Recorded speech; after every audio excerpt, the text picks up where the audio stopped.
मालदार जो होता है ना शुक्रा, वो तो पूरी जिंदगी पैसे कमा के मर जाता है। एक आदमी है सैयदना मूसा अलैहिस्सलाम गुजर के जा रहे हैं, वो फालिज में है, वो करबट भी नहीं ले सकता। फालिज वाला इंसान करबट भी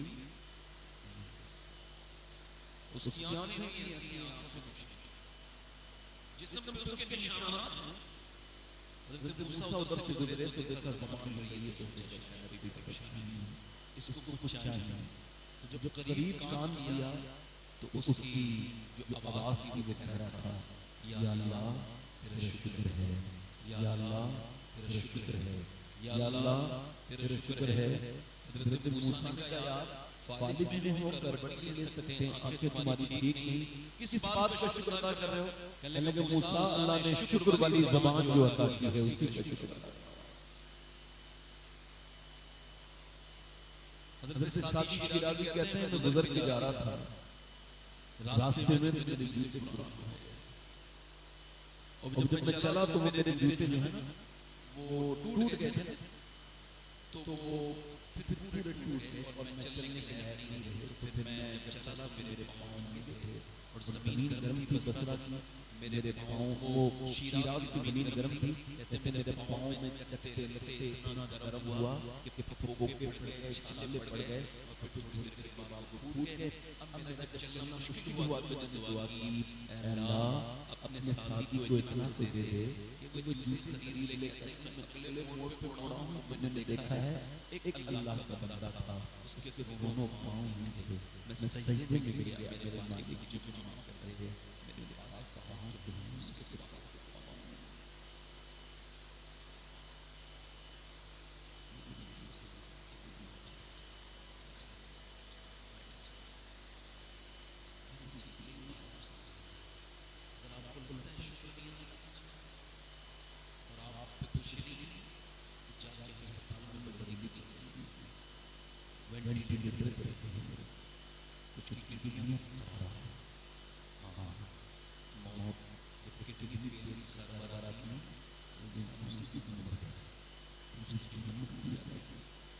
जब किसी को कैंसर का बना रिपोर्ट आती है, कैंसर की रिपोर्ट, बड़ा बड़ा पहलवान जिंदगी में मायूस हो जाता है। आप देखें अस्पताल में भर्ती हो, एक लड़का कह रहा है मुझे अपने बाप से मिलने जाना है, डॉक्टर कह रहा नहीं वो 24 घंटे में 5 मिनट है, तुम मिल लेना या कोई और मिले, मगर वो आईसीयू है, वहाँ नहीं जा सकते ज़्यादा देर तक। तो वो गया, अकेले ही 5 मिनट गुजार दिए, 10 मिनट हो गए, कंपाउंडर खींच रहा है, मगर बाप के पाँव पकड़ के रोता जा रहा है। वो कंपाउंडर बोला यार तेरा बाप ये घर पे नहीं थे जो अब अस्पताल में अंदर होता है? कहने लगे जब तक मेरा बाप बोलता था ना मुझे इसकी बोली पसंद नहीं थी, गुस्सा आता था जब मुझे टोकता था ये मुझे। आज जब दो हाथों की इसकी आवाज़ मेरे घर में आई, मेरा घर सुना सुना लगता है, मेरे घर में अब कोई रौनक नहीं, और मैं वो कमनसीब इंसान हूँ, बदनसीब के मेरे आंसू गिर भी रहे हैं, मेरे बाप को इसका कोई इल्म नहीं है। काश मैं समझ पाता कि बाप की नेमत कितनी बड़ी है, काश मैंने इसको समझा होता। एक आदमी बूढ़ा है, उसको सांस लेने में दिक्कत है, उसको अस्पताल में भर्ती किया गया, 1.5 दिन तक उसका इलाज हुआ, ठीक हो गया, 90,000 का बिल देख के रोने लगा। डॉक्टर ने कहा ज्यादा पैसा लगता है, बड़े मियां कुछ कम कर दें? नहीं नहीं नहीं, अल्लाह ने मुझे इतना दे रखा है कि तेरा अस्पताल खड़े खड़े खरीद सकता हूँ। तो रो क्यों रहे हो? छोड़ो ना डॉक्टर, अब बताओ ना मियां, बड़े मियां रो के बोला बात ये है तेरी इस आर्टिफिशियल ऑक्सीजन की हवा से मैंने 1.5 सांस लिया, तो तूने 90,000 का बिल डाला, और अल्लाह की हवा में सांस लेते लेते मैं 80 साल का हो गया। मैंने कभी सोचा ही नहीं कि सांस लेना कितनी बड़ी गलती है।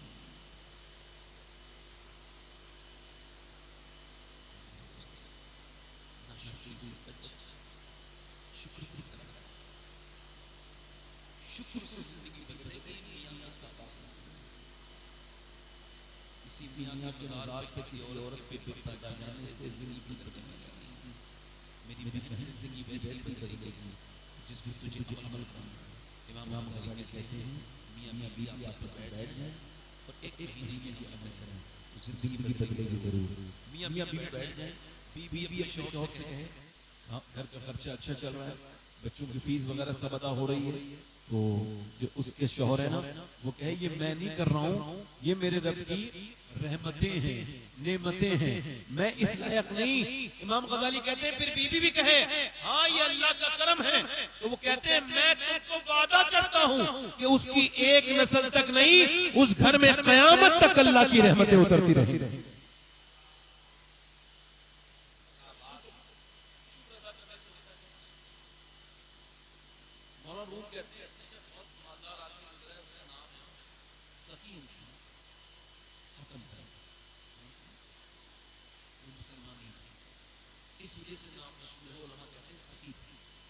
उससे जिसने पूछा तुमसे ज्यादा भी कब्जा करने वाला भी देखा, आपका ज़हन बड़ा करीब हो जाएगा शुक्र कि शुक्र कितनी बड़ी नेमत है।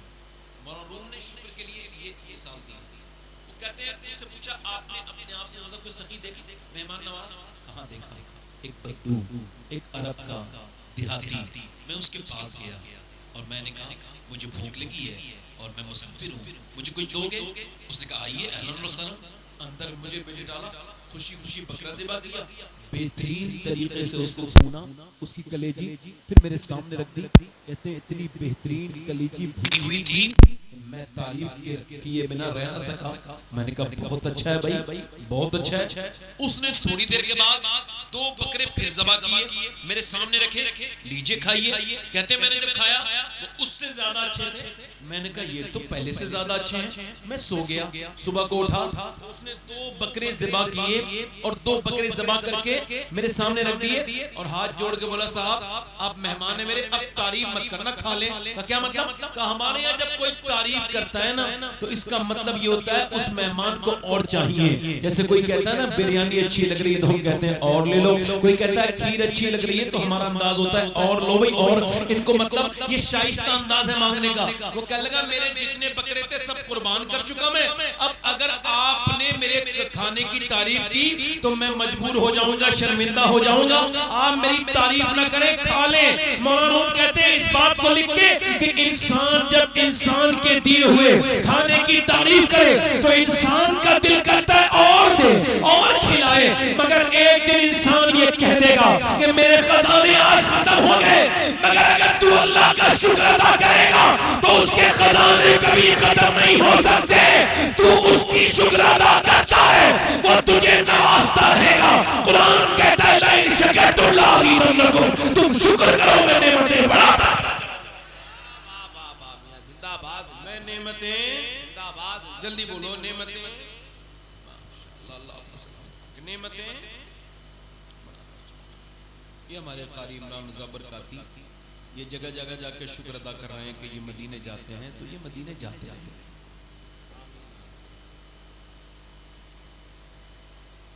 आप औलाद पे शुक्र अदा करो। इमाम गजाली ने कहा औलाद में बरकत होती है शुक्र अदा करने से। अच्छा आप में 1-2 लोग भी नहीं बैठे होंगे जिन्होंने औलाद के लिए 2 रकअत नमाज पढ़ी हो, या अल्लाह तेरा शुक्र है तूने मुझे औलाद वाला बनाया। 1-2 लोग भी नहीं होंगे इल्ला माशाअल्लाह।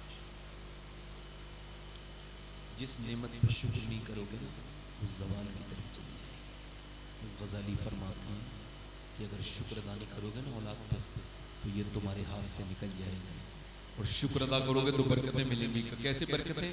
कि अल्लाह इसे तुम्हारा फरमा बरदार बना देगा। बहुत अच्छे लोग हुआ।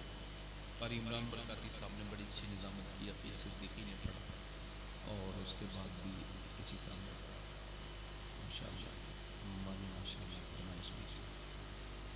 बड़ी मेहरबानी। 2-3 शेर पढ़ना चाहता था, आप जरा मुस्कुरा दें तो मैं पढ़ दूँ शेर। अच्छा आप सुभान अल्लाह कह दें अगर नेकियां थोड़ी बहुत आपके पास, मेरे पास सुन लीजिए, नेकियों में जो गरीब है ना मेरी तरफ तो वो सुभान अल्लाह कहे।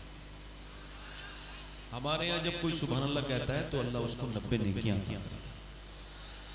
अब आपके यहाँ कोई गरीब आदमी मेरी तरह बैठा हो नेकी के मामले में जरा बोले सुभान अल्लाह, और कोई इब्लीस की तरह बैठा हो तो ना बोले, बाकी जोर से बोले। यानी इब्लीस को लगता था मेरे पाप बहुत नेकियां हैं, और हुजूर फरमाते हैं मोमिन तो हरीस हो, मोमिन तो नेकियों का लालची होता है, हरीस होता है, जहां से मिले जो भी मिले उसे अगर पत्थर दिख जाए तो उसे हटा देता है और नेकी कमा लेता है ना। तो अब लोग समझते हैं कि सुभान अल्लाह मौलाना लोग करा रहे हैं तो छोटी मोटी बात है, चलो कह दो। नहीं नहीं नहीं नहीं, ये बात हल्की नहीं है। सुनो, अल्लाह के रसूल फरमाते हैं ये सुभान अल्लाह जबान पे हल्का है, मीजान पे भारी हो जाएगा। ए भाई कहाँ जा रहे हो भैया? माशाअल्लाह, बहरे इंसान को जाने की इजाजत है, जो सुनता ही नहीं है उसकी आवाज दो आप नहीं सुने तो उसको क्या कहते हैं? माशाअल्लाह। अल्लाह ताला आपको सलामत रखे, बरकतें अता फरमाए। अल्लाह ताला हमारे सारे भाइयों को हुजूर की बात सुनने की तौफीक अता फरमाए। एक बार इमाम मालिक मदीने में कुछ हदीस पढ़ा रहे थे, तो हदीस शरीफ हो रही थी तो रोने लगे। बाद में जब हदीस पूरी हो गई तो आपके शागिर्दों ने पूछा हुजूर क्या हुआ? कहने लगे मेरा कुर्ता देखो। जब कुर्ता देखा ना तो अंदर बिच्छू 6 जगह काट चुका था। कितनी जगह? हुजूर बता देते, फरमाया नहीं हुजूर की हदीस पढ़ रहा था। मैंने सोचा जान चली जाए तब तक हुजूर की हदीस पूरी नहीं होगी, उठूंगा नहीं। अब हुजूर से प्यार होगा तभी तो आदमी बैठ गया है ना। लोग अपने घर जाना चाहते हैं, हालांकि घर वाले लोग कब्रों में जा रहे हैं। हमारे घर में भी बहुत लोग रहते थे, मेरी अम्मी रहती थी, मेरे अब्बा रहते थे, वो आज सब खबर में है। मैं आज अपने घर में हूँ, कल मैं खबर में चला जाऊँ, आप में से भी लोग जाएंगे। तो बैठ के सुना करें, इस वजह से कि बंदा आया है तो हो सकता है आपकी कोई फायदे की बात कह जाए। बहुत शुक्रिया। 2-3 शेर पढ़ दूँ, दिल लगा के जरा बोले सुभान अल्लाह। बड़ी बड़ी एक बार गौस आज़म तकरीर कर रहे थे, कौन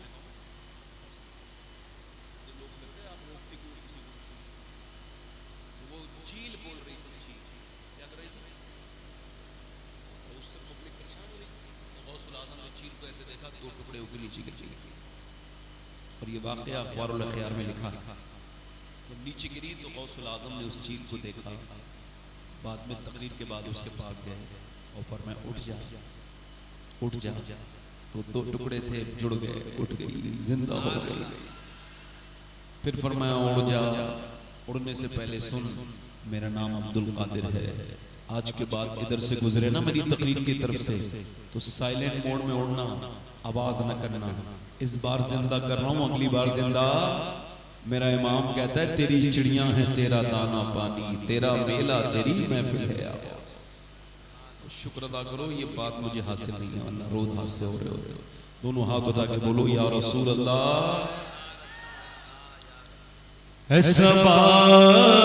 नबी से कहना जो मदीने को तू जाए,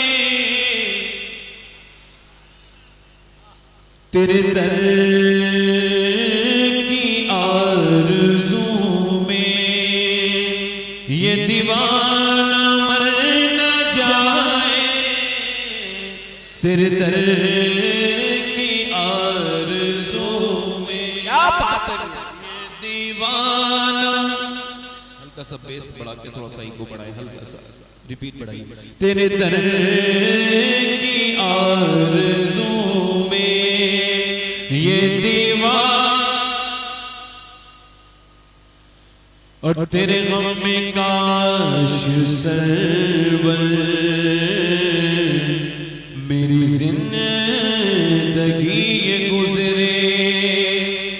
तेरे गम में काश सरवर मेरी जिंदगी ये गुजरे और मुझे मौत भी जो आए तेरे शहर ही में आए।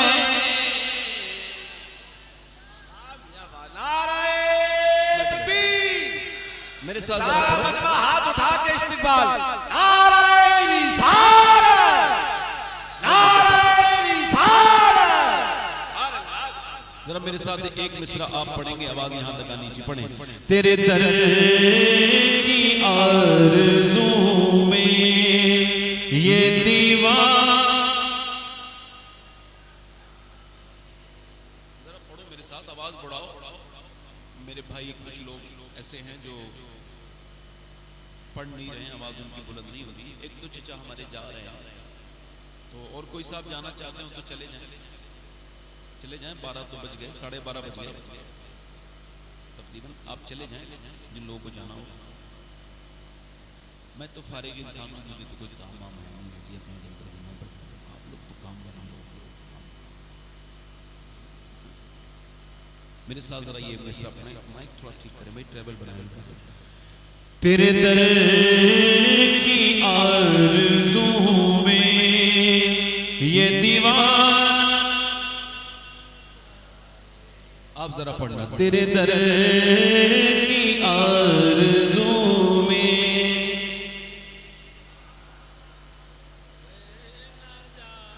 और सोचो तो कैसा होगा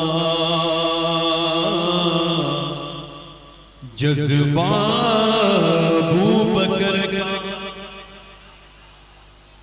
सोचो तो कैसा होगा जज्बा अबू बकर का।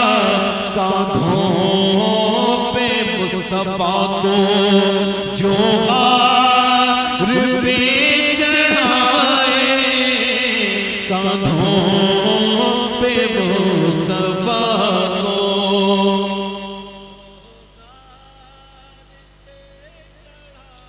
तेरे दर की आरज़ू में ये दीवार और सरकार की नजर का। हम अहले सुन्नत हैं। कौन है बोले? हम सहाबा से भी खुल के प्यार करते हैं, अहले बैत से भी खुल के प्यार करते हैं। सरकार की नजर का ये हाल है उमर का। सरकार की नजर का ये हाल है उमर का।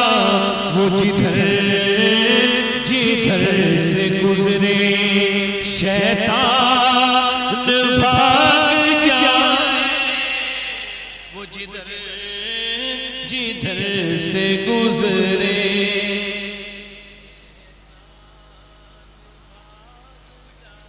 पढ़ो, वो जिधर जिधर से गुजरे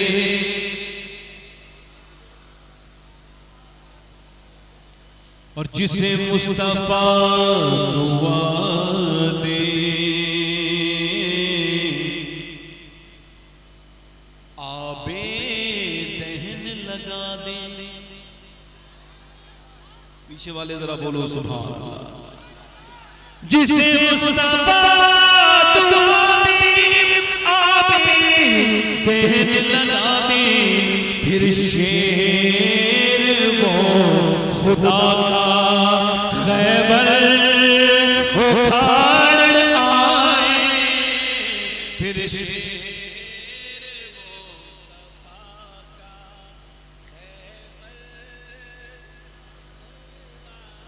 फिर शेर वो खुदा का खैबर उखाड़ आए तेरे दर। ये शेर याद नहीं हो आपको? तेरे दर की आरज़ू में। अच्छा, मेरी बहनों की नजर है, बैठी है काफी मेरी बहनें। कुछ हमारी बहनें नमाज नहीं पढ़ पाती बेचारी, काम बहुत रहता है उनको। तो सुबह को नाश्ता बनाती हैं, दोपहर का खाना बनाती हैं, फिर शाम का खाना बनाती हैं, कपड़े धोती हैं और झाड़ू लगाती हैं। 10-15 मिनट गीबत के लिए भी निकालती हैं, तो नमाज के लिए टाइम नहीं निकाल पाती। उन मेरी बहनों के लिए ये एक शेर है। आप जरा अल्लाह करे उन्हें अक्ल आ जाए, आप जरा मुस्कुरा के बोले सुभान अल्लाह। बेटी वो मुस्तफा की कितनी अजीम तर है, बेटी वो मुस्तफा की कितनी अजीम तर है, जो ईशान में सर झुकाए और फजर में उठा, जो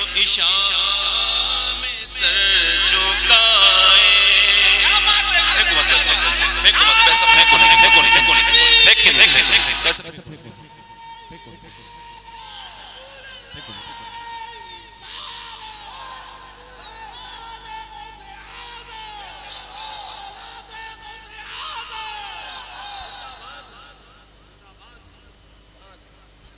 मेरे साथ पढ़ो जरा। तेरे दर की आरज़ू में ये दीवार।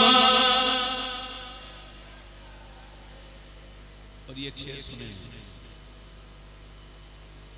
तपती हुई ज़मीन पर हज़रत बिलाल बोले।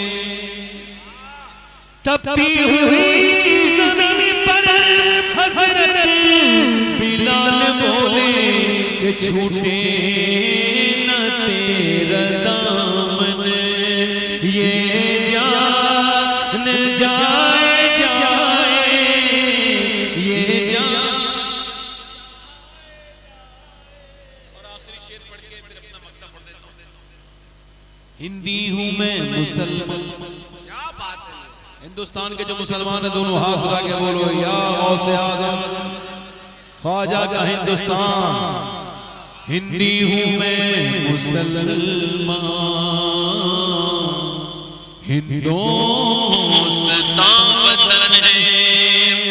हिंदी हूँ मैं मुसलमान, हिंदुस्तान वतन है। और ख्वाजा का हूँ दीवाना, कोई हाथ तो लगाए।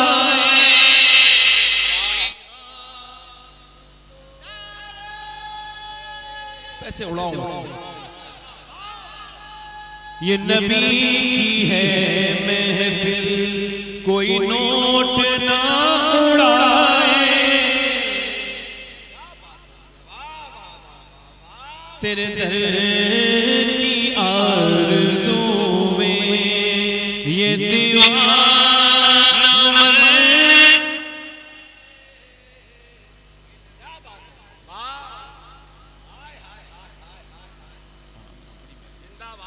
हम लोग जरा थोड़ा अदब वाले लोग हैं, पैसे अदब से दिया करो ताकि लोगों को पता चले हुजूर की महफिल हो रही है।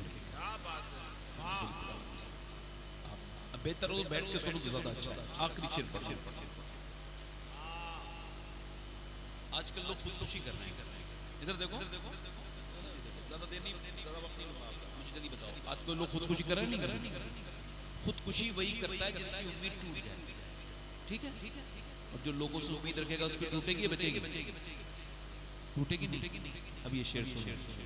जब खुदकुशी के आगे सूरत नजर न आए, जब खुदकुशी के आगे सूरत नजर न आए, तो ये मशवरा है मेरा सजदे में सर झुकाए। सजदे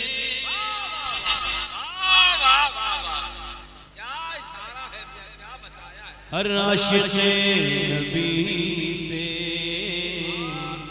कहता है ये शबाहत।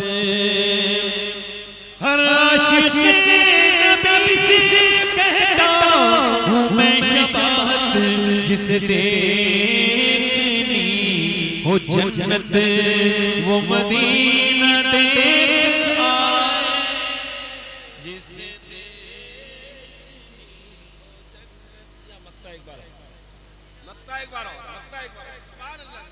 अच्छा देखो मेरे भाई, मदीना वो नहीं जाता जो प्लाट लिखवाता है। प्लाट लिखवा लिए, जमीन भी बैनामा करा लिया, कचहरी देख के आ रहे हैं और फिर मस्जिद में आके कह रहे हैं या अल्लाह मदीना दिखा दे। कैसे मदीना दिखेगा भाई? भाई तेरी नियत तो है ही नहीं। तो हज फर्ज हो गया, बोले बच्चों की शादी करके जाऊंगे। ये किसने बताई ये बात? किस जाहिल ने ये बात बताई है कि बच्चों की शादी के बाद ही हज करना चाहिए? कौन, किस यहूदी नसरानी ने ये अकीदा दिया मुसलमान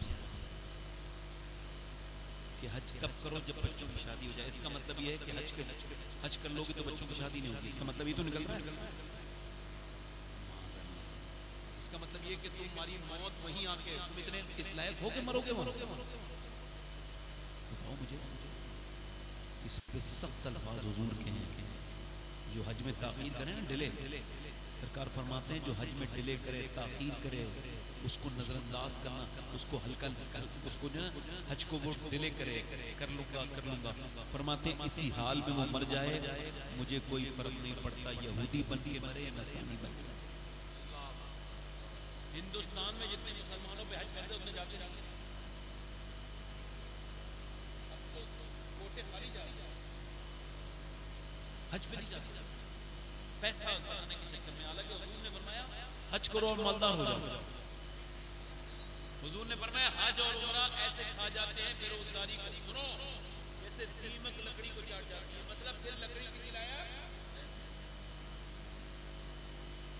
तुमने अपना वो साहब अपने बाप को भेजेगा हज पे पढ़ दे, सेहतमंद तू है, पैसा तेरे पास है, बाप को क्यों भेज रहे? बाप पे तो अभी पढ़ नहीं रहा, वो तो अब इस लायक नहीं रहा।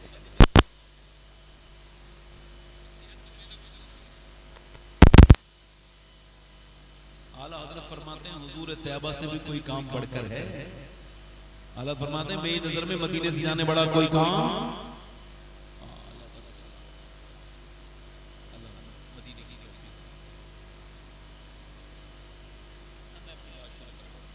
देखो ये देखो आप मुझसे एग्री कर लेते हैं और इससे आपने कोई इस तरह हुक्म करें, बस आवाज़ इसका साफ करें, माइक बहुत अच्छा है। देखो मेरे भाई, हो सकता है कि ये मेरी जिंदगी की आखिरी तकलीफ शुरू हो गई, आप लोग घबराओ ना, आपके कहने से मैंने मर नहीं जाना है, और अगर मेरी मौत आ रही हो नहीं कहेंगे तो बचूंगा नहीं। आप मुझे बताओ, हो सकता है ना ये मेरी जिंदगी की मौत का जिक्र होता है लोग डरने लगते हैं। मौला अली फरमाते हैं जब तू मौत के जिक्र पे घबरा जाता है तो मौत की तकलीफ को कैसे बर्दाश्त करेगा?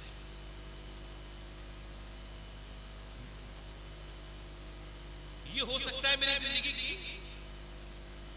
भाई हुजूर ने फरमाया आखिरी नमाज समझ के नमाज पढ़ो, तो फिर ऐसा भी तो हो सकता है यहाँ सुनने वालों में कोई ऐसा आदमी बैठा हो जो मेरा भाई आपकी नसीहत सुनता हो, उसके बाद वो कब्र में जाएगा तो क़यामत में मुझे परवरदिगार ने इसकी महफिल में बैठा था। हुजूर ने फरमाया क़यामत के दिन कुछ लोग जब जन्नत में जा रहे होंगे तो जो तकलीफ करने वाले वाइज़ीन कुछ ऐसे होंगे, उनसे पूछोगे तुम कैसे जन्नत में जा रहे हो? तुम्हारी बातों पर अमल करके, तो वो कहेंगे हाय अफसोस हमने जो कहा उस पर अमल नहीं किया।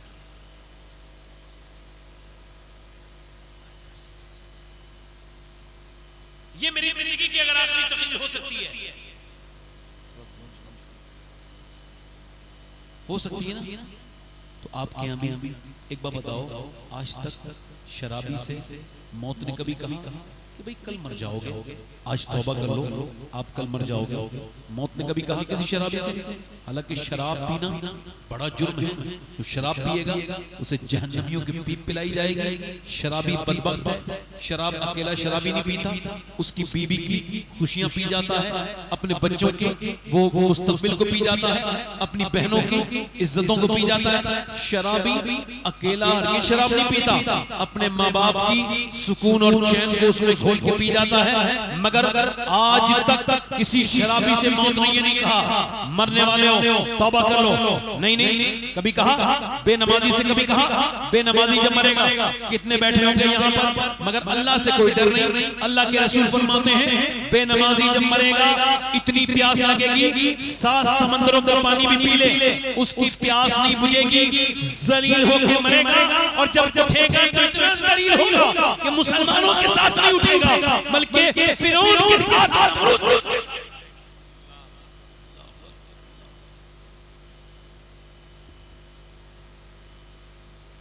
आज तक किसी बेनमाजी से मौत ने नहीं कहा मर जाएगा कल तौबा करूंगा, कभी कहा? जल्दी बोलो। कभी किसी माँ बाप से तेज आवाज से बात करने वाले से किसी ने कहा कि जो माँ बाप से तेज आवाज से बात करेगा वो जहन्नम में जाएगा। कभी कहा, जल्दी बोलो, कभी कहा मर जाएगा, तौबा कर ले, कभी कहा नहीं, कहा नहीं, कहा। अब एक गौस पाक का फरमान सुन लो, इसे याद रखना, मेरी तकलीफ भूल जाओ, आपकी मर्जी है। गौस आज़म फरमाते हैं, मौत तुझे हाल बदलने नहीं देगी, जिस हाल में मरना चाहता है उसी में जीना शुरू कर दे। यानी मौत हाल बदल रही। मैंने देखा बेनमाजी बेचारा मरा तो बेनमाजी मर गया, माँ बाप का गुस्ताख को मौत आई तो गुस्ताखी में मर गया। मैंने देखा सूद खाने वाला जब मरा तो उसको मोहलत नहीं दी। फिर गौसे आज़म फरमाते हैं, हाल बदल ना सकोगे, हाल अच्छा बना लो।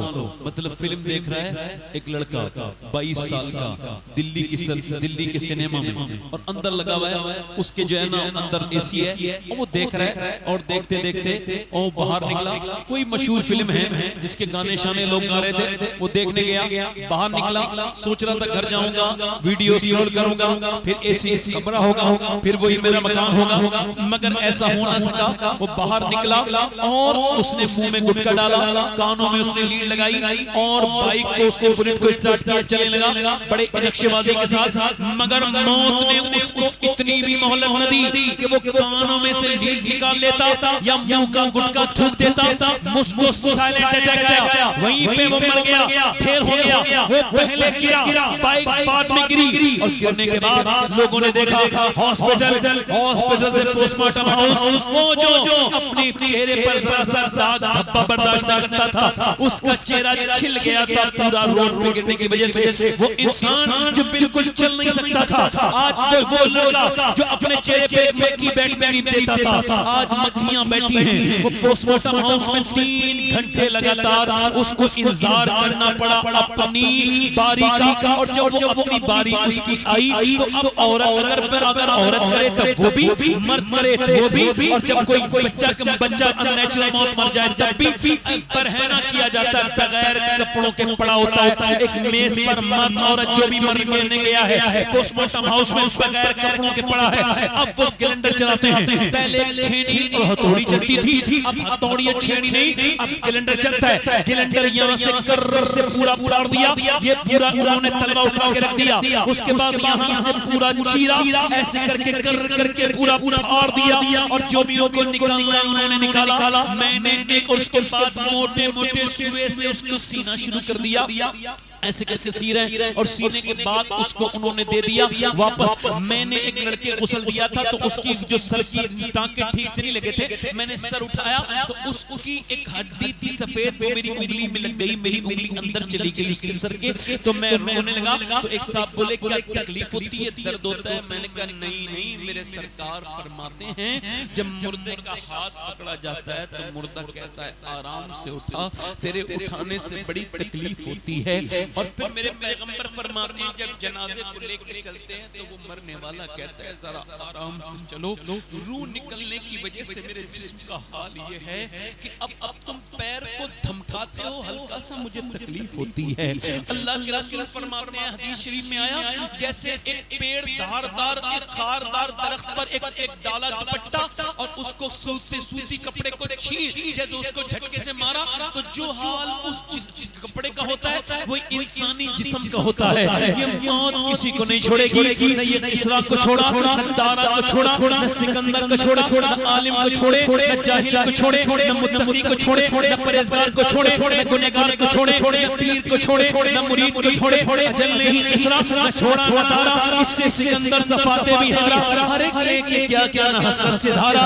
जगह जी लगाने की दुनिया नहीं है, ये इबरत की जा है, तमाशा नहीं है। मेरे दोस्त मेरे भाई अब जरा गौर कर, जब जनाजा लेके चलते हैं तब तकलीफ होती है। अल्लाह के पैगंबर के गुलामों हजरत सैयदना ईसा अलैहिस्सलाम अपनी वालिदा मरियम की कब्र पे जाके कहते हैं मेरी बहनें सुन लें जिनको बिल्कुल डर नहीं लगता, जिनके मुसल्ले नहीं बिछते, जो कुरान आजकल नहीं खोलती, जो अपनी बच्चियों को इस्लाम की तालीम की तरफ रग़बत नहीं दिलाती, वो सुने हजरत ईसा अपनी माँ मरियम की कब्र पे जाके कहते हैं मरियम अपने जमाने की औरतों की सरदारा, उसका जिक्र कुरान में सूरे मरियम मौजूद हजरत ईसा अपनी वालिदा की खबर पे जाके कहते हैं मेरी माँ मरियम अब मैं बड़ा हो गया, तुझे मैं मुर्दे जिंदा कर देता हूँ, तुझे देखने का दिल करता है मेरी माँ, तू कहे तो तुझे जिंदा करूं, अंदर से तुझे निकालूं। अंदर से आवाज आई ना मेरे बेटे ईसा ना, रूह निकलते वक्त मुझे इतनी तकलीफ हुई थी, उसका एहसास मुझको अभी तक हो रहा है। बड़ा बिनाज़िब रज़ियल्लाहु अन्हु बयान करते हैं हुजूर गुलिस्तान गए और दफन होने में थोड़ी देर थी तो मेरे सरकार थोड़ा नहीं रोए, कितना रोए हुजूर की वो मिट्टी भीगी। मैंने अर्ज किया रसूल अल्लाह, तो हुजूर ने फरमाया देखो इंसानों अल्लाह से डरो, तुम्हारे ऊपर भी ऐसे गुजरना है, तुम्हें भी एक ठंडी मिट्टी की कब्र में जाना है, ऊपर से मिट्टी डाल देंगे लोग।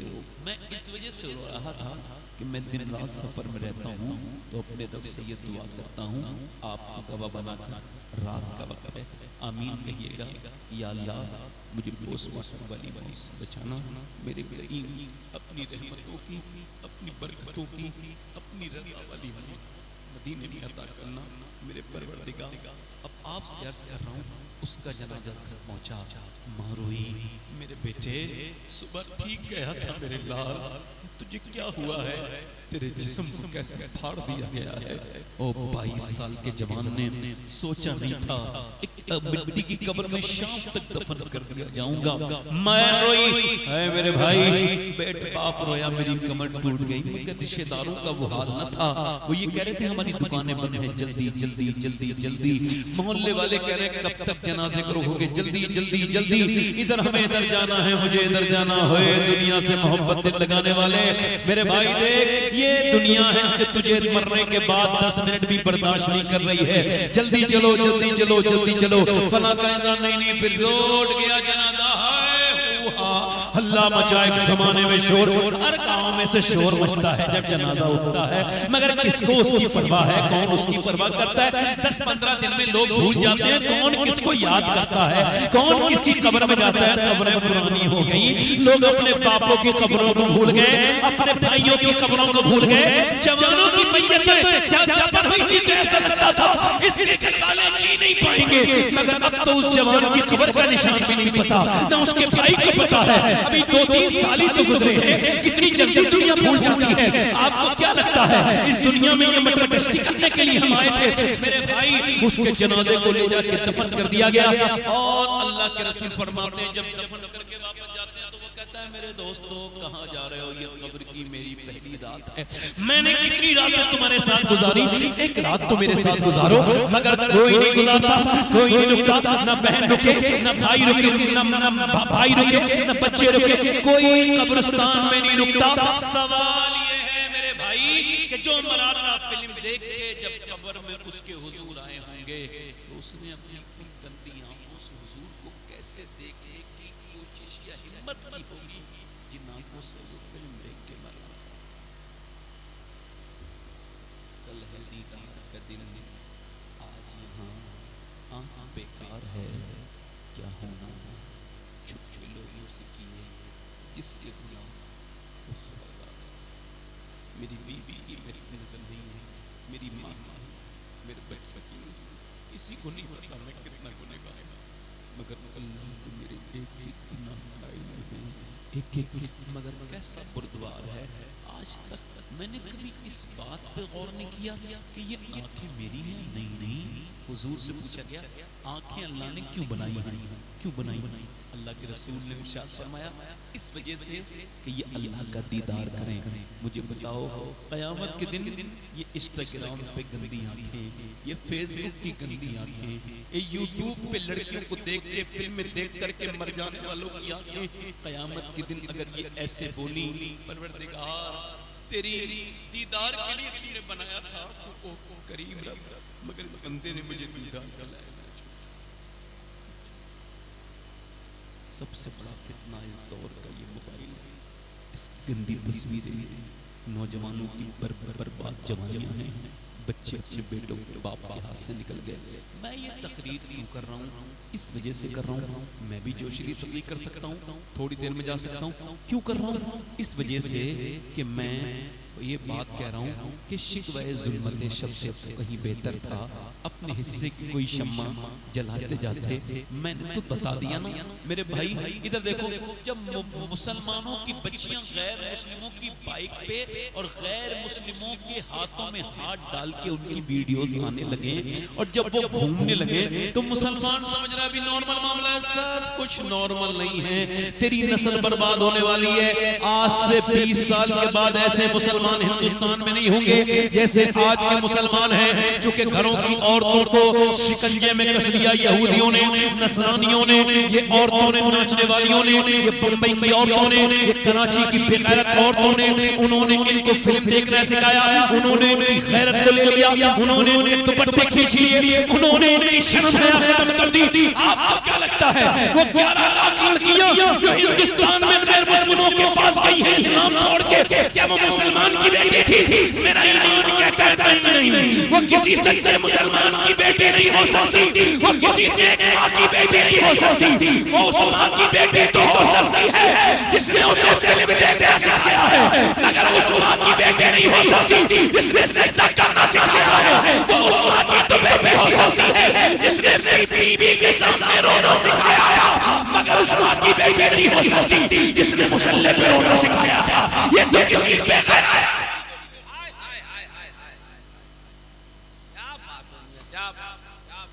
जिंदाबाद। अब बस मैं डिस्टर्ब हो रहा हूँ, देखो हम सबकी जिम्मेदारी है। ये कैसी ये फला जगह से चली गई, फला जगह से चली गई, ये कई बाद में है। इसके घर में आग तो बचपन में लगी, इसको हयादारी नहीं सिखाई गई। अगर ये मुसलमान है तो फिर वो कौन है? मैंने वसीयत की है, हर महफिल में ये तकरीर करता हूँ, आज भी कर रहा हूँ। ये उलमा बैठे हैं, मैं वसीयत कर चुका हूँ, जब मैं मरूँ तो अगर फ़लस्तीनी लड़कियों में से एक का जूता मिल जाए तो मैं मेरे मरने के बाद दफन करने से पहले मेरे सीने पर रख दिया जाए, ताकि जब अल्लाह ताला करम करे और जब मेरी हिसाब हो तो अल्लाह उस जूते की बरकतों से मुझ पापी को बख्श दे। क्यों? क्योंकि उन्होंने ये बयान दे के दुनिया सीखी है। हम पहले रात को कुरान पढ़ते हैं, फिर पर्दा करते हैं, हम फिर बुर्का ओढ़ते हैं, फिर उसके बाद सो जाते हैं। किसी ने पूछा रात को तो कोई बुर्का नहीं ओढ़ती औरत, आप क्यों ओढ़ती हैं? सुबह को रात को बम गिरते हैं ना, घर मलबे बन जाते हैं, सुबह को मलबे में से लाशें निकलती हैं, तो ये सोच कर बुर्का ओढ़ के सोते हैं कि जब सुबह को हमारी लाशें निकलें दिन होनी चाहिए, बेपर्दा नहीं होनी चाहिए, ताकि क़यामत के दिन आमना के से मुलाकात हो तो हम अर्ज करें हमारे 20,000 बच्चे 10 साल से नीचे की उम्र के भूख से मर गए, हमारे जवानों को लाशें आप कनीज़ें या रसूल अल्लाह 50,000 से ज़्यादा भूख मर गई, मगर एक ने भी यही कहा मैं इस्लाम छोड़ रही हूँ, यहूदन बढ़ रही हूँ, चल मुझे ले चल। ऐसी कोई मिसाल फ़लस्तीन में नहीं मिली। उन लड़कियों ने यही कहा है आमना के लाल, चाहे कुछ भी हो जाए, जब तक ये जान रहेगी तेरे कदमों पे कुर्बान रहेगी। ये कौन सी लड़की थी? मैंने तो गौर नहीं किया। जब मेरी बहन बेपर्दा शादी में आई तो मैंने दूसरे की बहन को देखा, बुरी नजर से अपनी बहन से नहीं कहा सर पे दुपट्टा रख ले। अगर मैंने दूसरे की बहन ना देखकर अपनी बहन के सर पे दुपट्टा रखा होता तो मेरी बहन को कोई दूसरा नहीं देख रहा होता।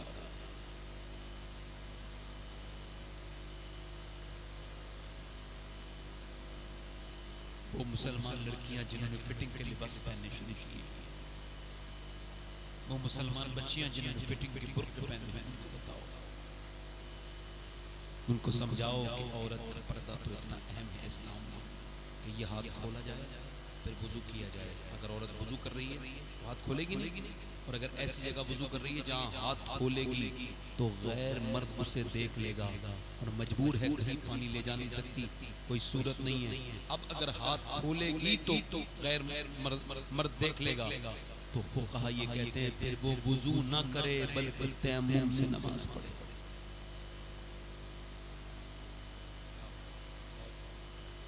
रात तो आस्तीन कटिंग की फिटिंग की बन गई, यहाँ तक आ गए।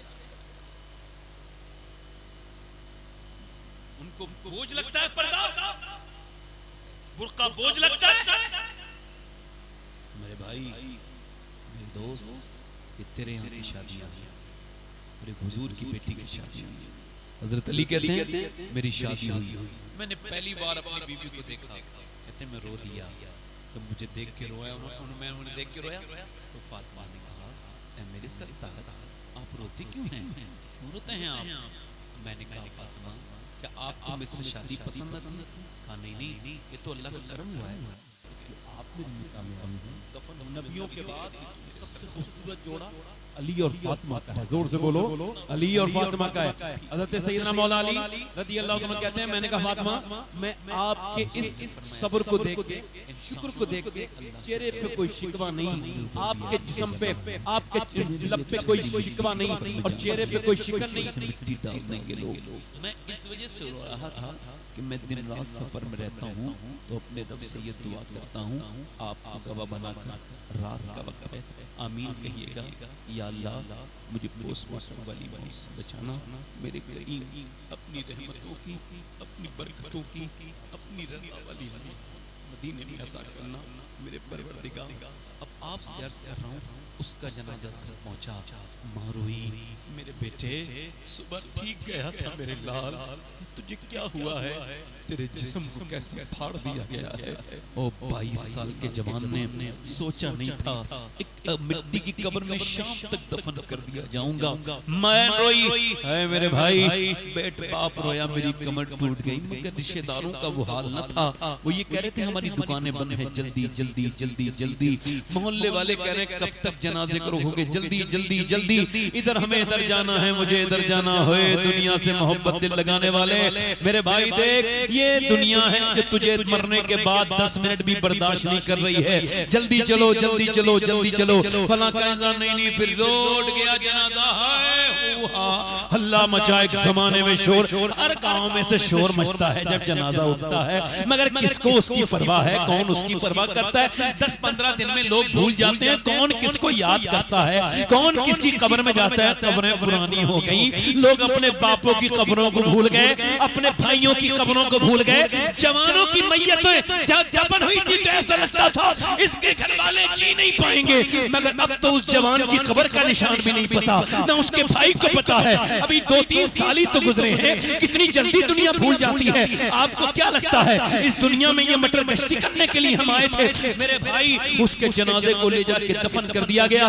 और अल्लाह के रसूल फरमाते हैं जब दफन करके वापस जाते हैं तो वो कहता है, मेरे दोस्तों कहाँ जा रहे हो, ये कब्र की मेरी पहली रात है, मैंने कितनी रातें तुम्हारे साथ गुजारी, एक रात तो मेरे साथ गुजारो।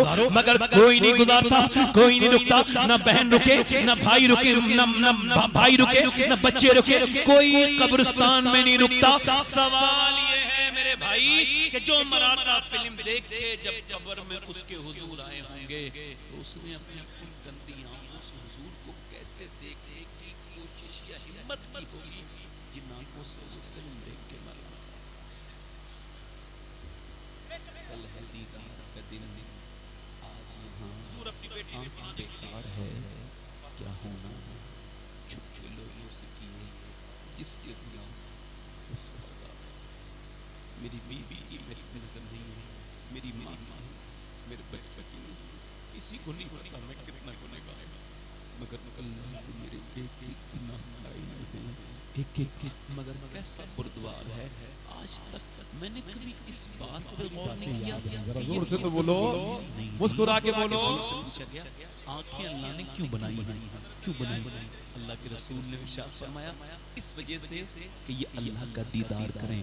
मुझे बताओ क़यामत के दिन ये इंस्टाग्राम पे गंदी आंखें, ये फेसबुक की गंदी आंखें, ये यूट्यूब पे लड़कियों को देख के फिल्म देख करके मर जाने वालों की आंखें, क़यामत के दिन अगर ये ऐसे बोली, परवरदिगार तेरी दीदार के लिए तूने बनाया था तो करीम रब, मगर इस बंदे ने मुझे दीदार दिलाया। मेरे अब्बा की मर्जी। सबसे बड़ा फितना इस दौर का ये मोबाइल है, इस गंदी तस्वीरें, नौजवानों की बर्बाद जवानियां हैं, बच्चे अपने बेटों बाप के हाथ से निकल गए। मैं ये तकरीर क्यों कर रहा हूँ? इस वजह से कर रहा हूँ, मैं भी जोशीली तकरीर कर सकता हूँ, थोड़ी देर में जा सकता हूँ। क्यों कर रहा हूँ? इस वजह से कि मैं ये बात कह रहा हूँ कि शिकवे जुल्मते शब से तो कहीं बेहतर था अपने हिस्से की कोई शम्मा जलाते जाते। मैंने तो बता दिया ना मेरे भाई। इधर देखो, जब मुसलमानों की बच्चियां गैर मुस्लिमों की बाइक पे और गैर मुस्लिमों के हाथों में हाथ डाल के उनकी वीडियोस आने लगे और जब वो घूमने लगे तो मुसलमान समझ रहा है अभी नॉर्मल मामला है। सब कुछ नॉर्मल नहीं है, तेरी नस्ल बर्बाद होने वाली है। आज से 20 साल के बाद ऐसे मुसलमान हिंदुस्तान में नहीं होंगे जैसे आज के मुसलमान हैं, चूंकि घरों की औरतों को शिकंजे में कस लिया यहूदियों ने, नसरानियों ने, ये औरतों ने, नाचने वालियों ने, ये बंबई की औरतों ने, ये कराची की बेगैरत औरतों ने, उन्होंने इनको फिल्म देखना सिखाया, उन्होंने इनकी गैरत को ले लिया, उन्होंने इनके दुपट्टे खींच लिए, उन्होंने इनकी शर्म हया खत्म कर दी। आपको क्या लगता है वो 11 लाख लड़कियां जो हिंदुस्तान में गैर मुस्लिमों के पास गई हैं इस्लाम छोड़ के, क्या वो मुसलमान की बेटी थी? मेरा ईमान कहता है नहीं, दुनिया में किसी के सच्चे मुसलमान की बेटी नहीं हो सकती, वो किसी नेक माँ की बेटी नहीं हो सकती। वो उस माँ की बेटी तो हो सकती है जिसने उसे फिल्म देखना सिखाया है, मगर उस माँ की बेटी नहीं हो सकती जिसने सजदा करना सिखाया है। वो उस माँ की तो बेटी हो सकती है जिसने टीवी के सामने रोना सिखाया था, मगर उस माँ की बेटी नहीं हो सकती जिसने मुसल्ले पे रोना सिखाया था। ये तो किसी बेगैरत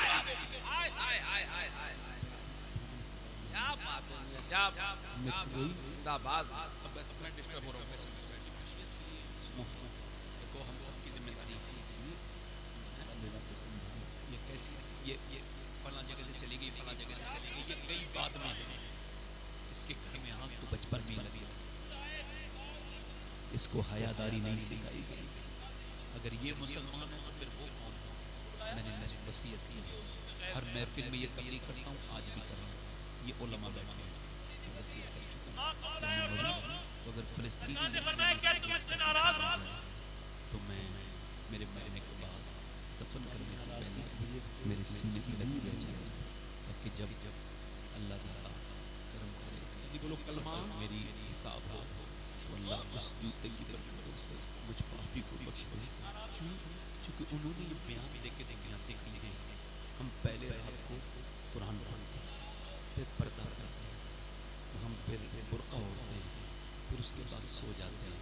किसी ने पूछा रात को तो कोई बुर्का नहीं ओढ़ती औरत, आप क्यों ओढ़ती हैं? सुबह को बम, रात को बम गिरते हैं, सुबह को बीवी को मुझसे ज्यादा इज्जत देता है। सोचते हैं कि जब सुबह को हमारी दिन होनी चाहिए, बेपर्दा नहीं होनी चाहिए, ताकि क़यामत के दिन आमना के आगे से मुलाकात हो। तो हम अर्ज करें, हमारे 20,000 बच्चे 10 साल से नीचे की उम्र के भूख से मर गए। हमारे जवानों को आप कनीज़ें या रसूलुल्लाह 50,000 से ज़्यादा भूख मर गई, मगर एक ने भी यही कहा मैं इस्लाम छोड़ रही हूँ, चल मुझे ले चल। ऐसी कोई मिसाल फिलिस्तीन में नहीं मिली। उन लड़कियों ने यही कहा है आमना के लाल, चाहे कुछ भी हो जाए, जब तक ये जान रहेगी तेरे कदमों पे हमारी माँ माँ बनी रहे। ये कौन सी लड़की थी?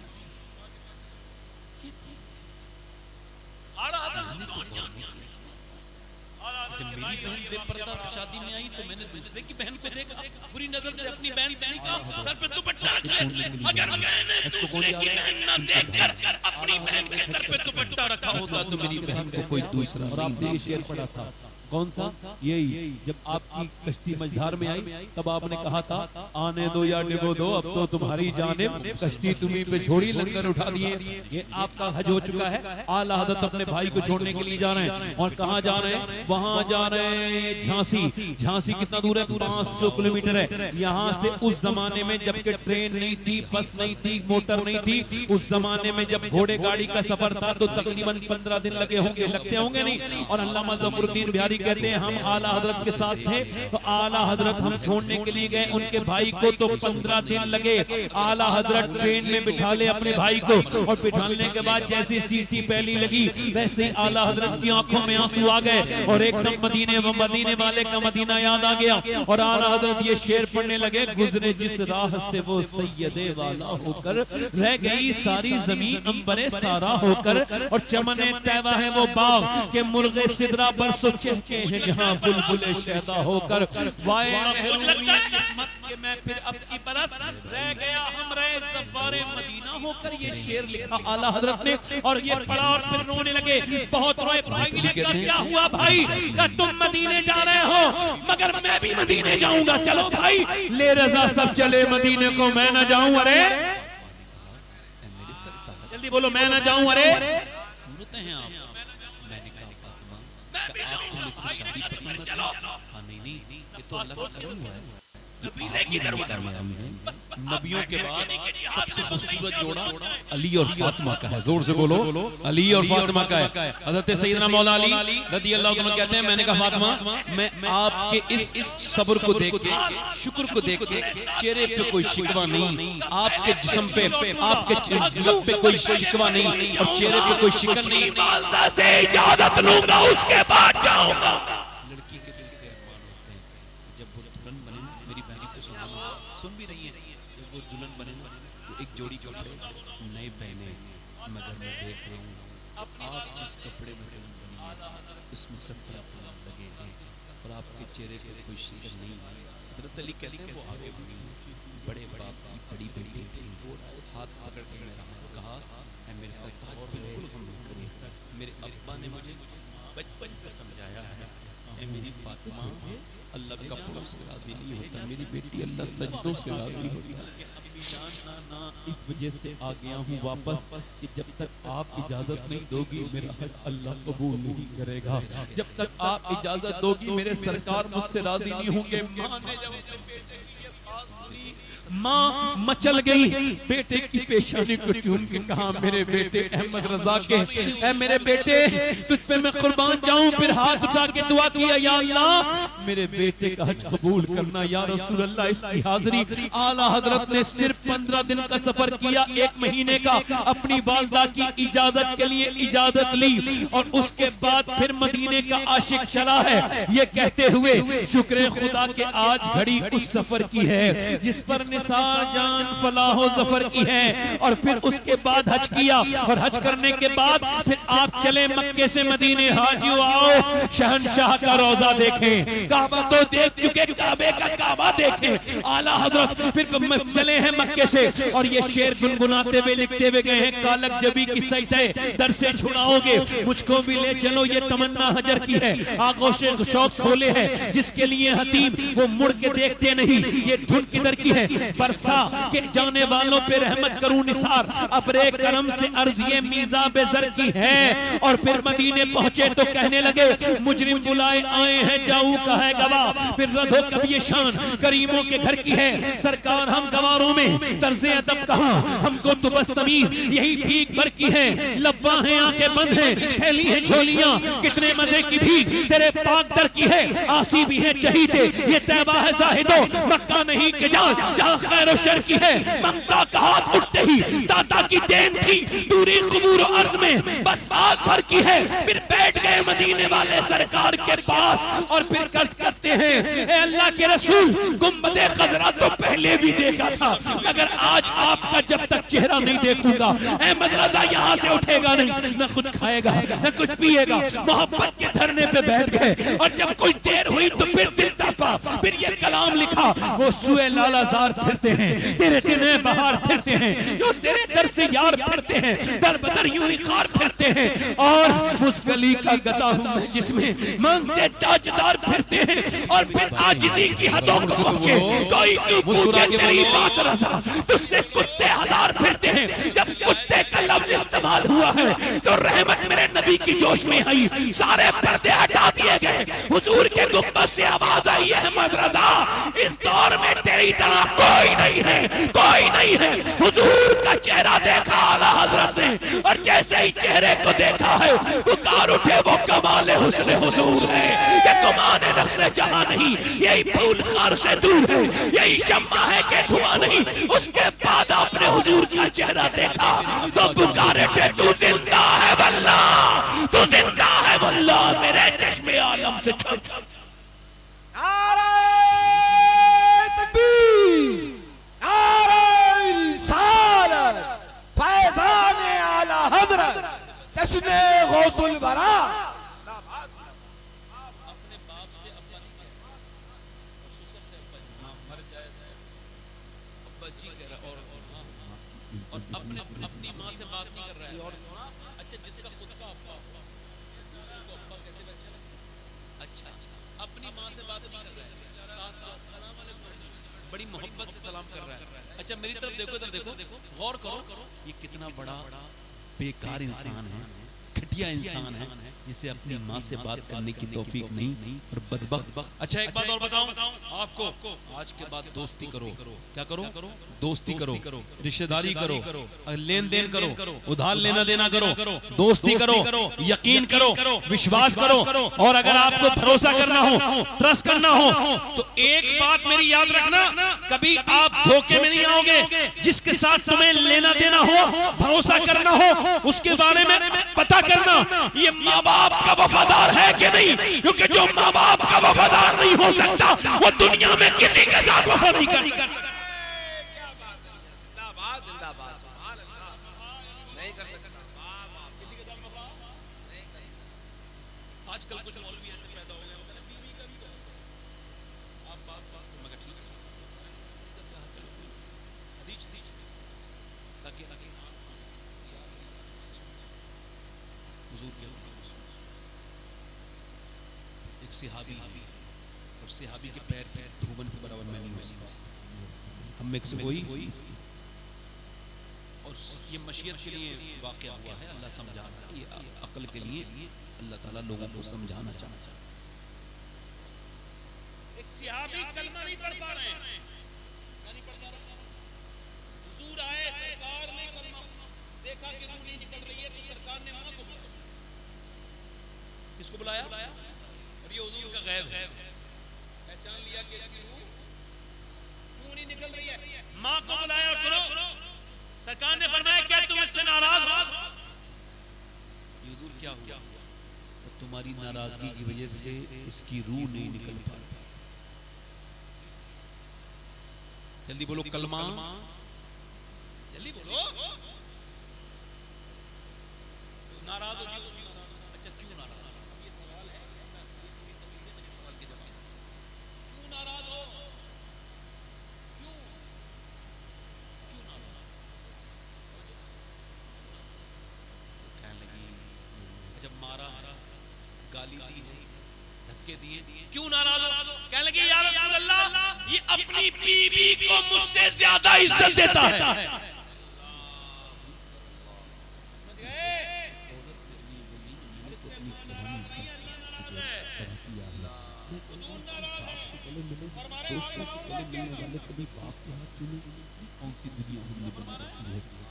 बोलो क्या लगाऊंगा? जल्दी बोलो क्या लगाऊंगा? आग लगाऊंगा इसके अंदर। मानते हो? इनके साथ कैसे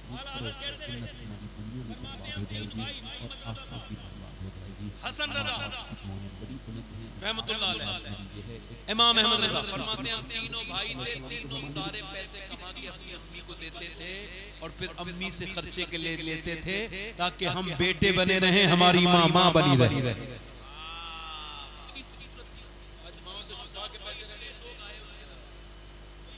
आला हज़रत को कौन जानता है? आला हज़रत के भाई, और ये वाक़या बड़ा आपने शायद पहले ना सुना हो, मगर ध्यान से सुनना। इधर देखो, आला हज़रत हज को छोड़ने के लिए जा रहे हैं। हज को कौन जा रहा है? उनके भाई। आला हज़रत एक हज कर चुके हैं जिसमें अपनी माँ के साथ गए थे आप, और आपने ये शेर पढ़ा था, कौन सा? यही, जब आपकी कश्ती मझधार में आई तब आपने कहा था आने दो या डिबो दो, अब तो तुम्हारी जानिब कश्ती तुम्ही पे छोड़ी, लंगर उठा दिए।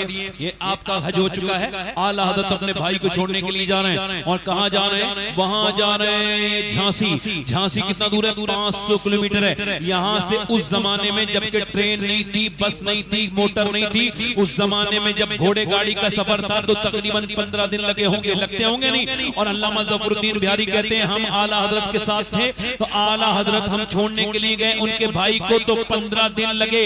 आला हजरत ट्रेन में बिठा ले अपने भाई को, और बिठाने के बाद जैसे सीटी पहली लगी वैसे ही आला हजरत की आंखों में आंसू आ गए और एकदम मदीने वाले का मदीना याद आ गया। और आला हजरत ये शेर पढ़ने लगे, गुजरे जिस राह से वो सैयदे वाला होकर, रह गई सारी जमीन अंबरे सारा होकर, और चमने तैवा है वो बाग के मुर्गे सिदरा बरसो चहके हैं जहां बुलबुले शैदा होकर। वाए महरूमी किस्मत के मैं फिर अब की बरस, रह गया हम रहे ज़फ़ारे मदीना होकर। ये शेर लिखा आला हजरत ने और ये पढ़ा और फिर रोने लगे, बहुत रोए। भाई ने कहा क्या हुआ भाई? कहा तुम मदीने जा रहे हो मगर मैं भी मदीने जाऊंगा, चलो भाई। ले रजा सब चले मदीने को, मैं ना जाऊं? अरे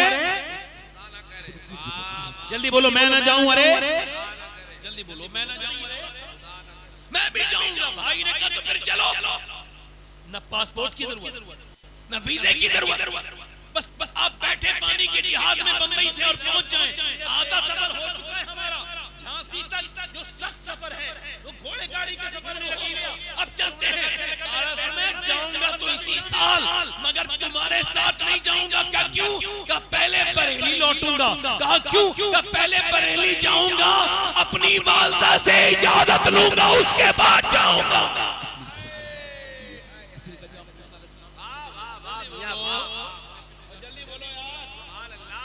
क्या लूंगा बोलो? वालदा से, अपनी वालदा से।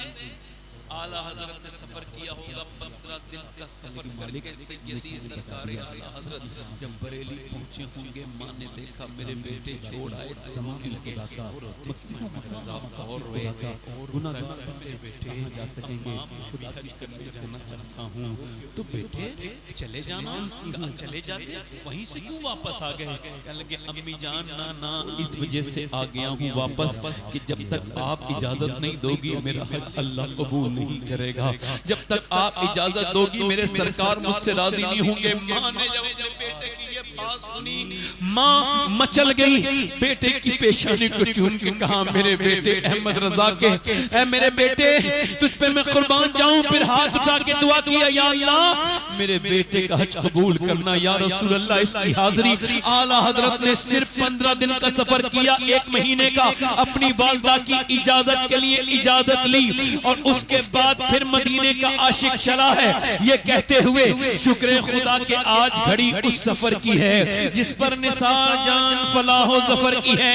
और फिर उसके बाद हज किया और हज करने के बाद फिर आप चले मक्के से मदीने। हाजियो आओ शहनशाह का रोजा देखें, काबा तो देख चुके, काबे का काबा देखें। आला हजरत फिर चले हैं मक्के से और ये शेर गुनगुनाते हुए लिखते हुए गए हैं, कालक जबी की सजदे दर से छुड़ाओगे मुझको भी ले चलो, ये तमन्ना हजर की है, आगोशे शौक खोले है जिसके लिए हतीम वो मुड़ के देखते नहीं, ये धुन किधर की है, बरसा के जाने वालों पे रहमत करूं निसार, अबरे करम से अर्ज ये मीज़ा बेज़र की है। और फिर मदीने पहुंचे तो कहने लगे मुजरिम बुलाए आए हैं, जाऊ का है गवाह, फिर रधो कब ये शान करीमों के घर की है, सरकार हम गवारों में तर्ज़े अदब कहां, हमको तो बस तमीज यही भीख भर की है, लब्बा है आंखें बंद है, फैली है झोलियां, कितने मजे की भीख तेरे पाक दर की है, आसी भी है चहीते ये तैबा है जाहिदो, मक्का नहीं के जान जहां खैर और शर की है, ममता का हाथ उठते ही दाता की देन थी,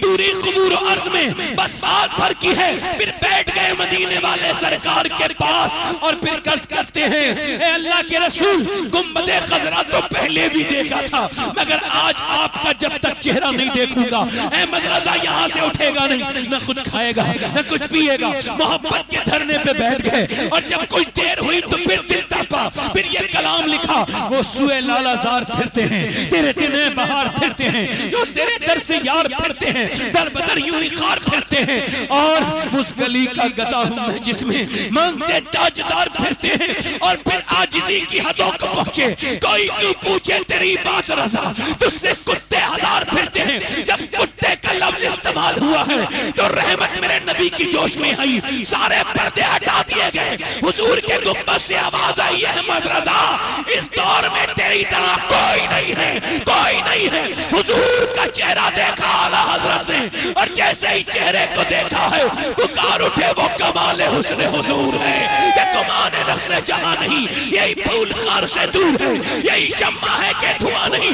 उसके बाद आपने हुजूर का चेहरा देखा तो पुकारे थे तू जिंदा है वल्ला, तू जिंदा है वल्ला, मेरे चश्मे आलम से छुप। नारे तकबीर, नारे रिसालत, फैज़ान आला हज़रत, जश्न गौसुल वरा।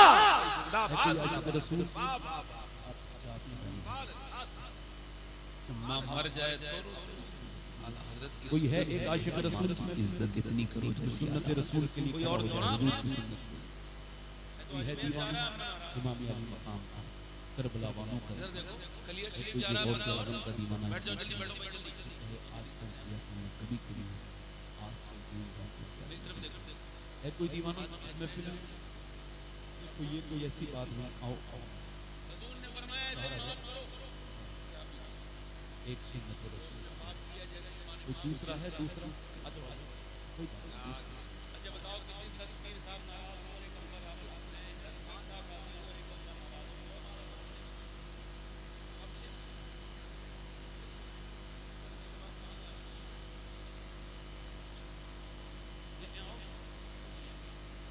वीर साहब आते हैं तो हाथ बच्चों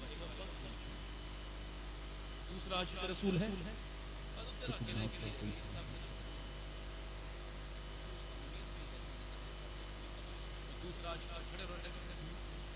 दूसरा आशिक रसूल है जो पूरी सुन्नत रसूल के लिए खड़ा होगा। उसकी अच्छी लड़की से अगर शादी करती हुई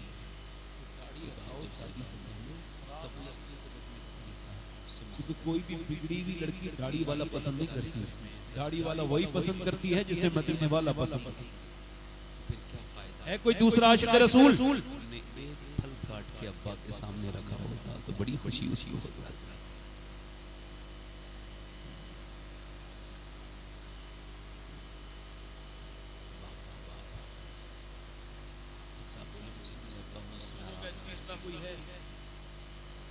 ये बताओ इनके आने से मैं इतना खुश हो रहा हूँ तो मदीने वाले सरकार का तुमने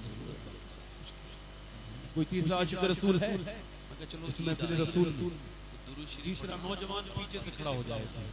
है कोई पीछे दीवाना ऐसा तो हुजूर की मोहब्बत में खड़े होकर कहे आज तक जिया था सभी के लिए, आज से जीऊंगा अपने प्यारे, क्योंकि ताजु शरिया कह के गए जिंदगी ये नहीं है सभी के लिए, जिंदगी है नबी की। है कोई तीसरा आशिक रसूल इस महफिल रसूल में, मजलिस रसूल में काफी पुराने पुराने लोग बैठे हैं, मगर बेचारे मशहूर हैं अपने गुनाह की निस्बत से, अल्लाह की नेमत को मोड़ मोड़ कर मुना मुना के चेहरे से मैं क्या हो रहा था जब मेरा बाप रोया, कहते इतना मैंने अपने देखा था, मैंने अपने अब्बा से पूछा अब्बा रोता क्यों है, क्या लगे मेरी जितनी सकती है पहले दी होती तो मैं तुझसे कभी नाराज ना होता, मेरे बेटे मैं तुझसे कभी नाराज था, मेरी तो पूरी जिंदगी कमाई तू है, ये दौलत मेरे लिए वो नहीं है, मैंने तो अपनी जवानी खर्च करके तुझे बड़ा किया है। मैं कहता हूँ कभी बाप से आशिक रसूल है, दोस्तों से गले मिलने वाले कभी बाप के हाथ चूमे, ये कौन सी दुनिया हमने बना रखी है। मेरे दोस्तों जब माँ बाप घर में होते हैं तो बड़ा खूबसूरत होता है, और कभी एक चला जाएगा ना घर से तब तुमको एहसास होगा कि बाप और माँ की क्या हैसियत है। इनके साथ कोई गुल बाकी रहेगा ना चमन रह जाएगा, औरत की बड़ी खूबसूरत मूसा अलैहिस्सलाम के जमाने में पर रसूलुल्लाह का दीने हसन रह जाएगा। और इतनी मालदार हो गई, इतने लोग आए उसके कोई तीसरा आशिक रसूल बड़ा से बड़ा नवाब ऐसा नहीं था। इसमें फिर रसूल उसके यहाँ से अगर कोई एक आदमी गुजर के जा रहा बैठी हुई, उसकी नजर पड़ गई और वो ऐसी बैठी तैयार हो गया जो भी उसे देखे चले पड़ जाए, एक आदमी का नजर पड़ी मगर बचा ना सका, नजर ने उसके अंदर फितूर पैदा किया और दिल में उसके वसवसे आए और 1 महीने तक कहता रहा, या अल्लाह उस औरत से मुझे बचा, मगर दिमाग से ख्याल निकला नहीं।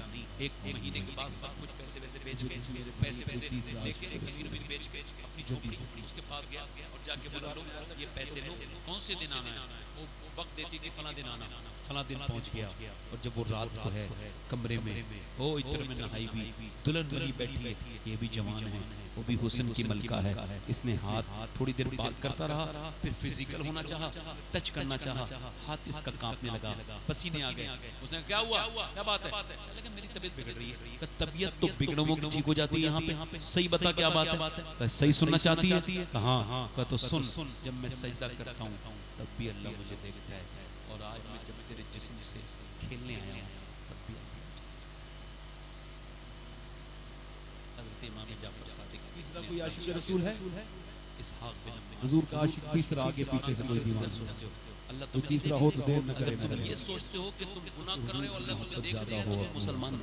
माँ बाप की मोहब्बत से हुजूर का आशिक। और अगर तुम सोचने के बावजूद ये काम कर कोई गुल बाकी रहेगा ना चमन रह जाएगा, पर रसूलुल्लाह का दीदे हसन नाम शाने जहां मिट जाएंगे, लेकिन यहाँ नामो निशाने पंजतन रह जा। हाथ तक नहीं लगाया, और मैंने तो कितनों की इज्जतें खराब की हैं, कितने घर बर्बाद कर दिए। किसी ने कहा जब मूसा अलैहिस्सलाम तकरीर कर रहे हो चली जा, बीच महफिल में जाके बोला फला औरत आपसे मिलना चाहती है। एक आदमी ने कहा, आपने कहा भगाओ उसे, मेरे पास क्यों? ये बदनाम औरत का नाम सुन के वो चली गई। दरवाजा उसने अल्लाह अकबर बंद कर लिया अपने घर का। कहने लगी मालिक मूसा ने भगा दिया, तो मैं यहाँ आ गई, अब तू भगाएगा तो कहाँ जाऊंगी? ज़मीं भी खुदा की, समा भी खुदा का, मकीनों गुनाहों से रोक ले खुदा का, गुनाहगार बंदे कहाँ जा सकेंगे? खुदा की खुदाई से बाहर निकल के रोक के बोली, मालिक मैं मानती हूँ कि मेरे जैसी खताकार और गुनाह करने वाली कोई नहीं है, तो फिर तेरे तेरा माफ करने वाला भी तो कोई नहीं। फिर क्या लगी, मालिक मुझे माफ कर दे। फिर जरा थोड़े दिल में क्या बात आई कि फूट फूट के रोई और बोली, परवरदिगार मेरे करीम तू ये बता क्या मेरे गुनाह तेरी रहमत जो पड़ेगा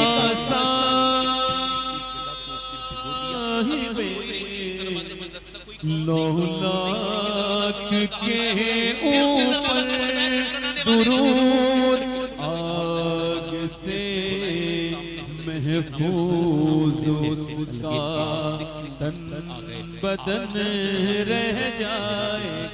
मुझे क्या खबर थी, अल्लाह ने फरमाया जा मूसा मेरी बंदी से कहना कि वो अब रोना बंद कर दे, उसके गुनाहों को अल्लाह ने माफ कर दिया है, उसके आंसुओं को कबूल कर लिया। कहने लगी एक बार में इतने बड़े गुनाह, हाँ वो एक बार में माफ कर देता है, एक बार में। अल्लाह अकबर। आप जरा बताओ मेरे दोस्तों, मेरे भाइयों, गौर करो कि कितना करीब है वो। मूसा अलैहिस्सलाम ने कहा तू तो इतना रोई है कि जगह भीग गई। अल्लाह फरमाता है इतना वो उनको भी देख रहा है, नाश्ती करती है और उनको भी देख रहा है जो सजदा करती है। उनकी बारगाह में आया, कहने लगा मुझे जिना करने की इजाजत दे। सरकार ने फरमाया क्या कहते हो? कहा जिना करने की इजाजत। पंजतन पाक का करीब किया, फरमाया आप क्या कह रहे थे कि जिना करने की इजाजत? अगर ये कोई बुरा काम तुम्हारी माँ के साथ करे बर्दाश्त करोगे नहीं, बेटी के साथ, बहन के साथ नहीं? कांप लगा। सरकार ने फरमाया तुम बर्दाश्त नहीं कर सकते, तो मुसलमान वही है जो अपने लिए पसंद करते हो वो दूसरे के लिए भी पसंद करो। इसके बाद उसके दिल से वो ख्याल पर चला गया, मेरे भाई अपनी जमाने की हिफाजत कर। हजरत आदम अलैहिस्सलाम रो रहे थे तो उनके आंसू गिर रहे थे, तो चील आके उसकी थी। आदम अलैहिस्सलाम ने कहा इतने मीठे चश्मे दुनिया में वो छोड़ कोई है पांचवा आशिक रसूल? बस एक और एक और मैं बस मुझे जल्दी ज्यादा नहीं, मुझे नहीं पंजतन पाक कोई आशिक रसूल। माशाल्लाह ये 5 और हो गए और दुआ करनी रखे तो 9 और 5 14। चलो 14 लोग तो ऐसे हो गए गांव में जो अल्लाह की फजल से जिन्होंने हुजूर के जलसे से दाढ़ी रखा ली। एक और आ जाए पंजतन पाक। यहाँ तखलीक करने दाढ़ी कटाना सुनने वाले गौर करिए, मैं और आप और ये सब जल्दी करें मेरे भाई। कोई आशिक रसूल है इधर आगे पीछे सब दुनिया में सुन्नत रसूल दुनिया में कोई है आशिक रसूल भाई, दुनिया मेरे के आगे मौत बड़ी करीब है। जैसे हमारे बाप दादा चले गए, हम भी दुनिया से चले जाएंगे। मुझे ये बताओ, आप में से कितने लोग ऐसे हैं जो हुजूर के नाम पे अपनी जानें दे सकते हैं? दोनों हाथ उठा के बताओ आगे पीछे। कुछ सोचना मत, एक दूसरे की तरफ ना देखना, मुस्कुराना नहीं, नीचे हाथ कर मुस्कुराना नहीं, एक दूसरे की तरफ। कितने लोग ऐसे हैं इस महफिल में जो हुजूर के नाम पे जान भी दे सकते हैं और आज से पूरी दाढ़ी भी रखा सकते हैं? वो इस महफिल में जरा मेरे भाई खड़े हो जाए। जो हुजूर के नाम पे पूरी दाढ़ी रखा है वो इस महफिल में जरा खड़े हो जाए। कोई एक आशिक है रसूल कोई अल्लाह रसूल का गुलाम रसूल जो पूरी दाढ़ी रखा है, कोई दाढ़ी कटी भी हो या छोटी हो? है कोई आशिक रसूल? आप आपकी दाढ़ी आप पीछे भी लेकर मेरी तरफ देखिए। कोई है एक आशिक रसूल इसमें जो सुन्नत रसूल के लिए खड़ा हो जाए, हुजूर की सुन्नत के लिए? कोई है दीवाना इमाम अली मकाम का, करबला वालों का दीवाना? है कोई जो गौसे आजम का दीवाना इस महफिल में जो कहे आज तक जिया था मैं सभी के लिए, आज से जीऊंगा अपने प्यारे नबी के लिए? पर्दे के है कोई दीवाना इस महफिल में? दोनों हाथ उठा के इंशाअल्लाह। कोई ऐसी बात नहीं। आओ हुजूर से मोहब्बत बाहर आ जाओ, बाहर आ जाओ। पर्दे के लिए कहेंगे एक इंशाअल्लाह। सुन्नत रसूल वाला। नमाज की पाबंदी करेंगे, दोनों हाथ उठा के अदा करो इंशाअल्लाह। हमेशा मसलक के आला हज़रत पे सब कुछ कायम रहिए। अपनी बहनों से मोहब्बत कीजिए, अपनी मां से मोहब्बत कीजिए, बीबी का हक अदा कीजिए, तौबा कीजिए, अस्तगफिरुल्लाह रब्बी पढ़ लीजिए ला इलाहा इल्लल्लाह मुहम्मद रसूलुल्लाह। मेरी जिंदगी का मकसद तेरे दीन की सरफराजी, मैं इसीलिए मुसलमान, मैं इसीलिए नमाजी, इस्लाम जिंदाबाद, मसलक के आला हज़रत पाने के बाद दूसरा आशिक रसूल है। देखो मौत का कोई पता नहीं कब आ जाए। मुस्तफा जाने दूसरा आशिक रसूल है जो पूरी सुन्नत रसूल के लिए खड़ा हो जाए। अच्छी लड़की से अगर शादी करनी, दाढ़ी रखाओ शादी से पहले। खराब हम गरीबों के दाढ़ी वाला पसंद नहीं करते, दाढ़ी वाला वही पसंद करती है जिसे मदीने वाला पसंद है। कोई दूसरा आशिक रसूल? सलाम मुस्तफा जाने रहमत गौसे आज़म इमाम तीसरा कोई है? तीसरा ये बताओ, इनके आने से मैं इतना खुश हो रहा हूं तो मदीने वाले सरकार के नाम खुश हो रहे हैं। कोई तीसरा आशिक रसूल है इस महफिल रसूल में? तीसरा नौजवान पीछे से खड़ा हो जाएगा। है कोई पीछे दीवाना ऐसा हुजूर की मोहब्बत में खड़े होकर कहे आज तक जिया था सभी के लिए, आज से जीऊंगा अपने प्यारे? क्योंकि ताजु शरिया कह के गए जिंदगी ये नहीं है सभी के लिए, जिंदगी है नबी की। है कोई तीसरा आशिक रसूल इस महफिल रसूल में? मजलिस रसूल में काफी पुराने पुराने लोग बैठे हैं मगर बेचारे या हबीब सलाम अलैका मुड़ा मुड़ा के चेहरे से हो गए। आओ चाचा आओ, माशाअल्लाह। कहाँ जा रहे हैं आप? हंसो मत चाहिए, आप हंसते क्यों? मैंने अभी इतनी बातें ऐसी कही जिस पे आपको रोना था, एक पे भी कुछ ही लोग रोए। ये क्या बात है कि दिल इतने सख्त हो गए, रो तो हंस एकदम लेते हो, रोते नहीं। अल्लाह के सामने वो बेचारे जा रहे हैं, कैसे उनको मजाक उड़ाना? कोई दूसरा तीसरा आशिक रसूल है इस महफिल रसूल? सुन्नत रसूल वाला मेरा भाई आगे पीछे से दीवाना जो 100 शहीदों के सवाब के लिए खड़ा हो, जो उसे हुजूर की सुन्नत प्यारी है। कोई बात नहीं, दिल लगाओ दुनिया से, दुनियादारी खत्म हो जाएगी। कोई गुल बाकी रहेगा ना चमन रह जाएगा, पर रसूलुल्लाह का दीने हसन रह जाएगा। है कोई तीसरा आशिक रसूल इस महफिल रसूल? एक शेर फिर और पढ़ो। अगर कोई तीसरा दीवाना हो हुजूर की सुन्नत पे अमल करने, इधर से आगे पीछे से क्या नाम? उनको बेहतरीन जो आए हैं इन सबको अजर अता फरमा। ये मेरी बहनें हैं, ये मेरी बेटियां हैं, जिंदगी में रही इनमें जो बीमार मिल गई हैं दूसरी उनको भी शिफा अब क्या पता अगली बार कौन मिले कौन मिले। इस वजह से मेरे भाई कोई तीसरा आशिक रसूल हो तो जल्दी से खड़ा हो। या अल्लाह पिछली बार मैं आया था कितने लोग खड़े हो गए। गाँव के लोगों पर अपना फजल फरमा।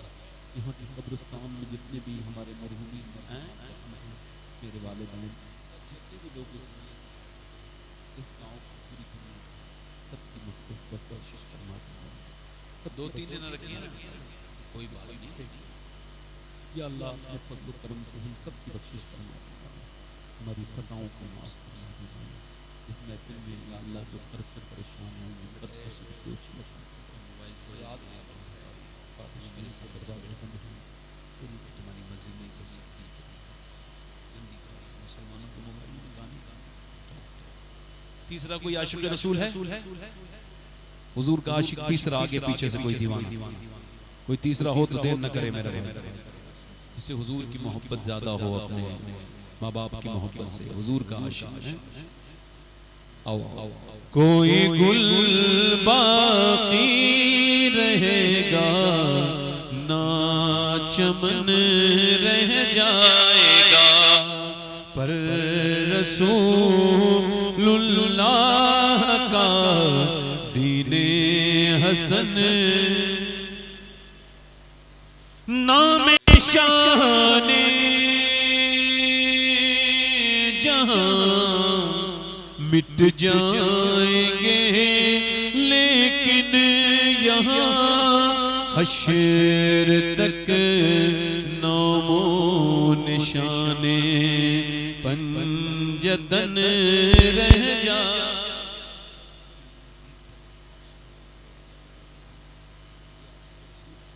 और ये इश्क़ रसूल है, खड़े होकर रोना ये किसी आशिक़ रसूल की बात हो सकती है। जिसके दिल पे मेरे सरकार की नजर हुई हो मेरे आका। मैं चौथा आशिक ढूंढ रहा हूँ, मैं अपना भाई वो दीवाना जिसके दिल में ये उमंग है कि हुजूर की से मोहब्बत करेगा। ये सुन्नत रसूल है। हुजूर मुफ्ती आज़म